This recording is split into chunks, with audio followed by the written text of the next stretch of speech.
Hello, good morning. My name is Shiraz Khurana and I'm going to tell you about probability theory, right? Uh, Basically, we don't need this topic in our case because we need to learn about machine learning only. But there is a topic called naive Bayes theorem, which used to take some basics of probability theory.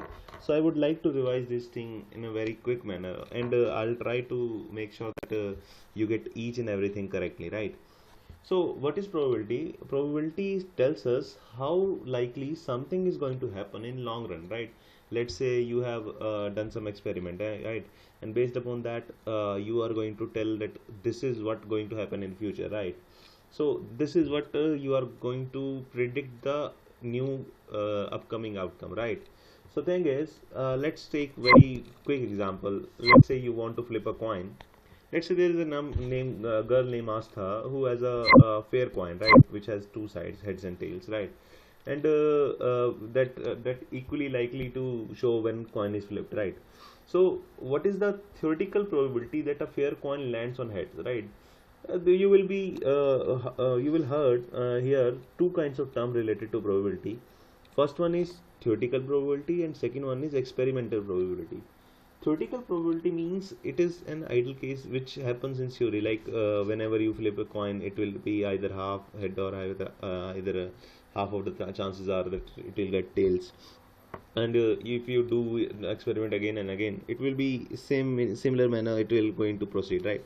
But experiment probability can further differ from theoretical probability.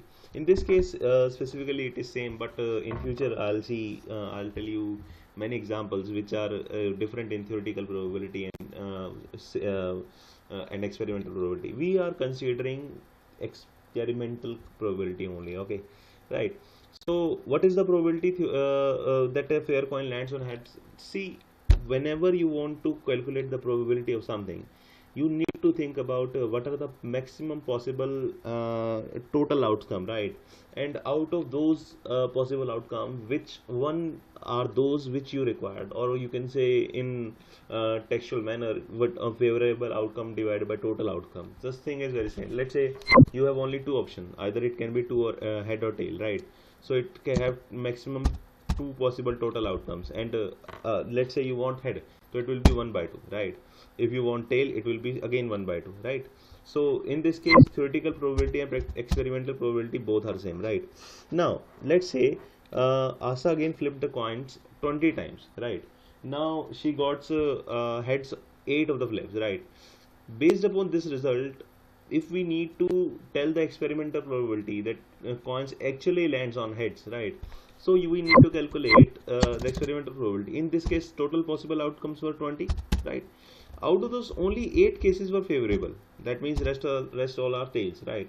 So, but you required only right heads, right? So you don't need to consider about tails, right? So 8 are favorable cases. So it will be 8 by 20, right? And let's say she continues to do that for 100 flips, right? And it is given that out of those 100 times, 47 times she got heads, right? So based upon that, if you need to calculate the experimental probability, it will be total possible outcomes, and in numerator you will have 47, right? So it's very easy. See, right now I'm taking very simple example. In future I'm going to take little bit complex example, right? It's very simple, right? Everybody knows that. Okay.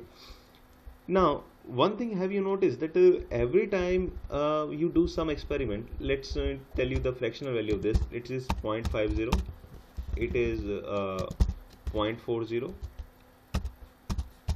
right? It is 0.47, right? So thing is, whenever you continue with the experiment, right, experimental probability get closer to the theoretical probability after more number of flips, right? This is what I want to say. If every time you flips, theoretical says either half head, half tail, half head, half tail, half head, half tail. For 100 times, it is again the same, right? But experimental probability tries to improve and reach towards theoretical probability each and every time whenever you perform the expression. From here you can easily see that in 20 times it was 0.40 and in 100 times it was 0.47. When you repeat for 200 times, it will be more closer, right? So thing is, this is how we are going to proceed, right? Let's take another example of die. Let's say there is a girl called Mansi who is very fond of dice, right? Let's say we have a possible number of combination on yeah, or say total outcome on dice is 6 if it is a fair dice, right?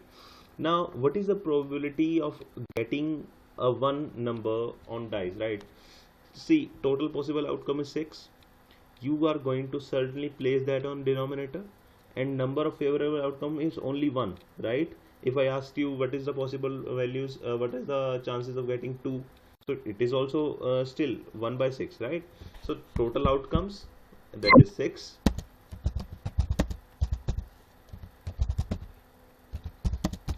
right? And favorable only 1, so it will be 1 by 6. Got it?